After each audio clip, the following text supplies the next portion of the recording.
এবং আমাদের এই সন্তানদের শিক্ষা এবং শিক্ষা বহির্ভূত সমস্ত কর্মকাণ্ডকে পৃষ্ঠপোষকতা দেওয়া আমাদের রাষ্ট্রের দায়িত্ব, সমাজের দায়িত্ব, সরকারের দায়িত্ব। ক্ষমতায় এসেছে তারেক রহমানের সরকার মাত্র 3 মাস। আমরা এই 3 মাসে যতগুলি কাজকে অগ্রাধিকার দিয়েছি তার মধ্যে একটি গুরুত্বপূর্ণ কাজ হচ্ছে তরুণ প্রজন্মের জন্য ক্রীড়া এবং সংস্কৃতিকে গুরুত্ব দেয়া। ইতিমধ্যেই আমরা বলেছি খেলাকে আমরা এমন জায়গায় নিয়ে যাব একজন খেলোয়াড় এটাকে পেশা হিসেবে যাতে নিতে আগ্রহী হয়।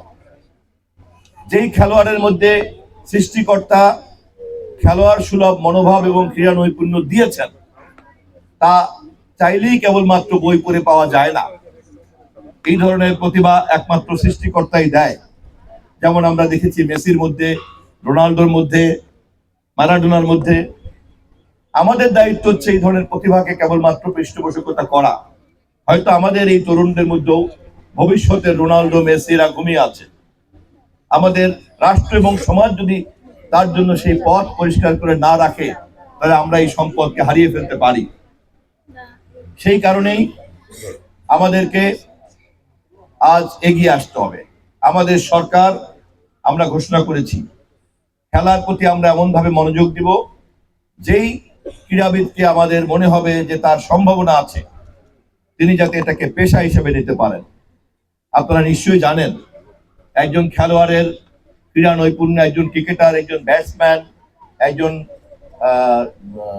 ফুটবলার, একজন স্ট্রাইকার যখন টিভি মঞ্চে তার ক্রীড়া নৈপুণ্য দেখায় তখন সারা বিশ্বের কোটি কোটি মানুষ কিভাবে তার আনন্দ উপভোগ করে।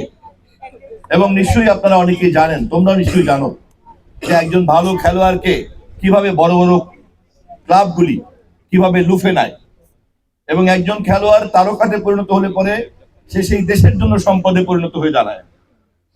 এমন একটা প্রতিভার মধ্য দিয়ে এটা হয়। কেননা একজন খেলোয়াড়ের এই প্রতিভা, একজন শিল্পীর প্রতিভা, একজন গায়কের প্রতিভা তা কোটি কোটি মানুষকে কানেক্ট করে।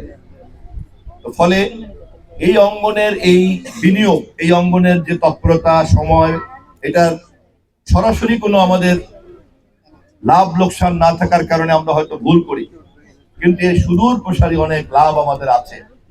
অতএব সুস্থ ক্রীড়া জগৎ, সুস্থ বিনোদন জগৎ আমাদের লক্ষ্য এবং সেই কারণেই আমরা খেলোয়াড়রা যাতে অথবা সাংস্কৃতিক ব্যক্তিরা যাতে এটাকে পেশা হিসেবে গ্রহণ করেন, রাষ্ট্র সেই ব্যাপারে ইতিমধ্যেই উদ্যোগ নিয়েছে।